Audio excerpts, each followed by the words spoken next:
हुकूमत mini budget लाने की तैयारियां कर रही है। वजीर आजम ने उसूली फैसला कर लिया है कि मिनी बजट लाया जाए। Your initial comments on this sir? देखिए, बात यह है कि मिनी बजट तो हर रोज़ ही आ रहा है हमारे ऊपर। हम हर रोज़ कभी इसकी कीमत बढ़ गई, उसकी कीमत बढ़ गई, इंडस्ट्रीज क्लोजर पे पहुंच गई हैं। कल स्टेट बैंक के गवर्नर के साथ जो इंडस्ट्रियलिस्ट ने और सारों ने जो उनको बुला के उनके साथ जो सलूक किया, जो उनको अपनी रोदात सुनाई, रोना धोना सुनाया, वो अफसोसनाक चीज़ें हैं पाकिस्तान में। अब ये मिनी बजट जो ला रहे हैं, ये IMF के जो शर्तें हैं, शराइत को पूरा करने के लिए ये महंगाई का एक तूफ़ान ये अब लेकर आने वाले हैं। और इस महंगाई के तूफ़ान के बाद जो लोगों की अभी रही सही कसर है, वो भी उनकी सकत है, जो उनकी कमर है वो टूट जानी है और वो परचेजिंग पावर इनके पास ख़त्म हो जाएगा। बिकॉज़ ये एक बहुत बड़ा महंगाई का तूफ़ान लाने वाले हैं। इसमें पेट्रोल के ऊपर तकरीबन 150 रुपये बढ़ जाएगा, आटा, दाल, चीनी और ये सारी चीज़ें बड़ी महंगी हो जाएंगी।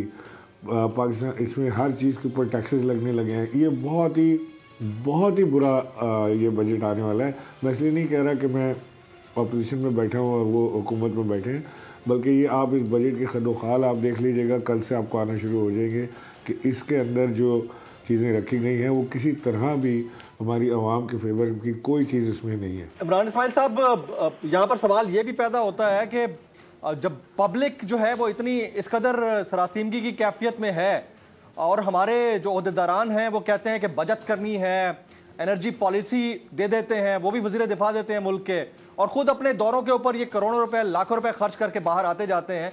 इसके ऊपर भी कोई वाइट पेपर जारी होना चाहिए एज एन अपोजिशन। वैसे तो आप नहीं है कौमी असम्बली के अंदर, लेकिन अगैन फिर भी बहरहाल आप बैठे तो हैं बाहर। नहीं, वाइट पेपर तो जारी हो जाएगा। वाइट पेपर जारी होने में क्या देर है, यहाँ तो हर रोज़ का पता लगता है। और ये आपको किसने कहा कि ये लाखों करोड़ों रुपए खर्च कर रहे हैं?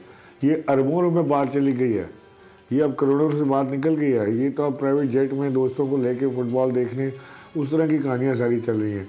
इनके किसी अंदाज से, किसी स्टाइल से आपको ये नहीं लगेगा कि पाकिस्तान इस वक्त तकलीफ में है। इनके किसी स्टाइल से आपको ये नहीं लगेगा कि इस मुल्क की इक़्तिसादी हालत ख़राब है। इनके आशू में कोई कमी नहीं है।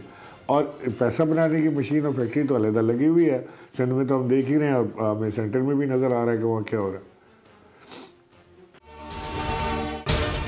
अगर आपको ये वीडियो पसंद आई हो तो सब्सक्राइब कीजिए और बेल आइकन जरूर हिट कीजिएगा।